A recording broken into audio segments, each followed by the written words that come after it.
What are rich people problems like? My rich friend has no kids, so he's trying to figure out how to spend all his money before he dies so it doesn't go to some cousins he doesn't like. If I just mention something I like, he'll buy it for me immediately. It's ridiculous. Your friend kind of sounds like Bilbo. Damn those Sackville Bagginses. Someone correct me if I'm wrong, but didn't Frodo sell them Bag End in the books? Yes, however after the hobbits of the Fellowship return to the Shire, they find that Saruman has taken it over and Lobelia Sackville Baggins has been stuck in a prison hole and if I remember correctly starved as she hobbles out with a cane and returns to where the Sackville Baggins lived before, so Sam does get Bag End once Frodo leaves for Valinor.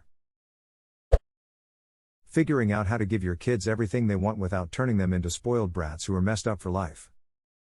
Warren Buffett said it best, leave the children enough so that they can do anything, but not enough that they can do nothing. Good advice.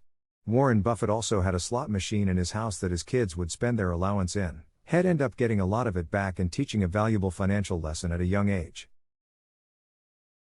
That's such a Scrooge McDuck thing to do. I used to work in fine art shipping and rich people constantly call and ask if we could remind them which house would ship their expensive artwork to. They would have trouble remembering.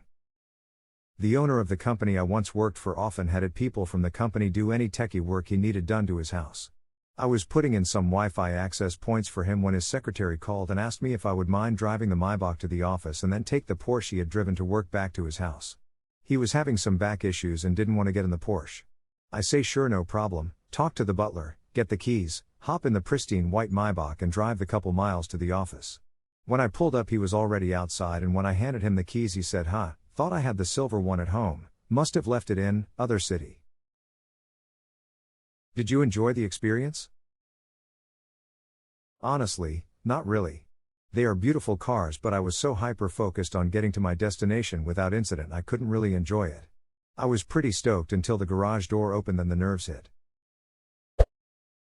My boss is a pretty significantly wealthy guy, and his family in general is very wealthy and looking in from the outside when he's in his venue drinking with people, there's definitely a problem of people taking advantage of being your friend for freebies and privilege over your staff.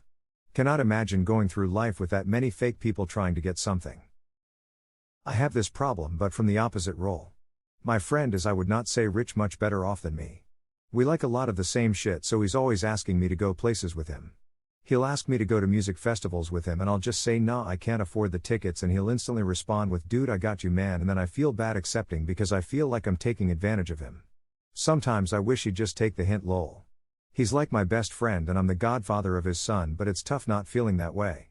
BTW I am in no way complaining or taking him for granted or anything like that. Edit damn I didn't expect this to blow up. Thanks for the awards and your input. While I was going to college, my childhood best friend would ask me to go do stuff with him. Out to drinks, laser tag, stuff like that. Of course my broke college student self couldn't afford any of it. He always said he'd pay for it, and added I can always make more money. I can't make more friends so easily. I'll bet your friend feels the same way, he'd rather pay the extra money to have you there with him sharing the experience. Making new friends is so much work. Yep. Nobody talks about the miracle that Jesus had more than 2 friends as an adult. Right? 12 plus friends. How do you do that without an infinite supply of wine?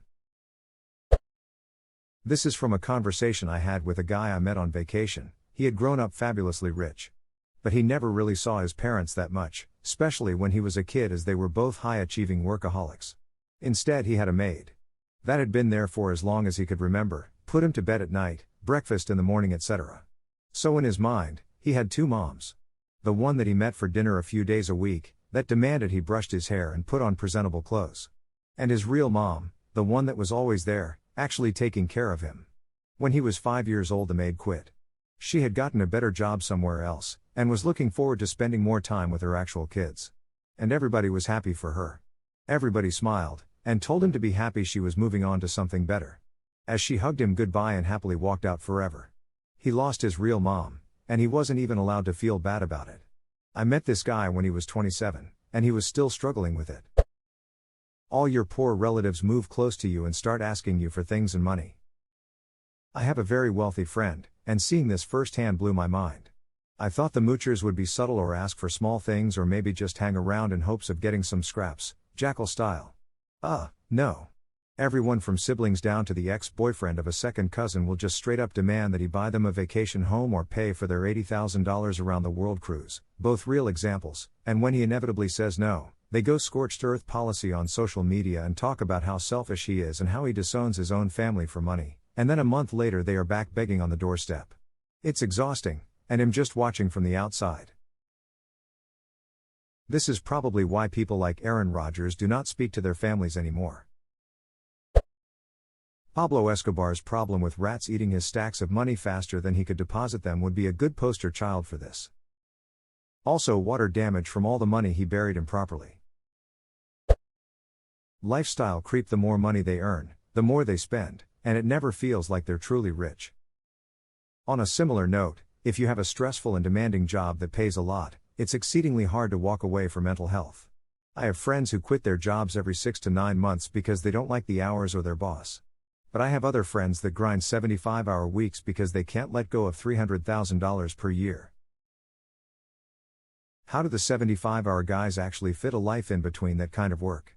Edit: the kind of eye-opening, personal and insightful responses I'm getting here remind me why I do really like Reddit sometimes.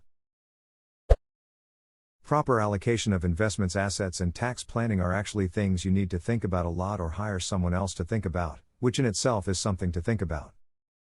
Along these lines, accidentally having 6 or 7 figures in your checking account because you haven't been paying close attention lately and missing out on interest or investment gains.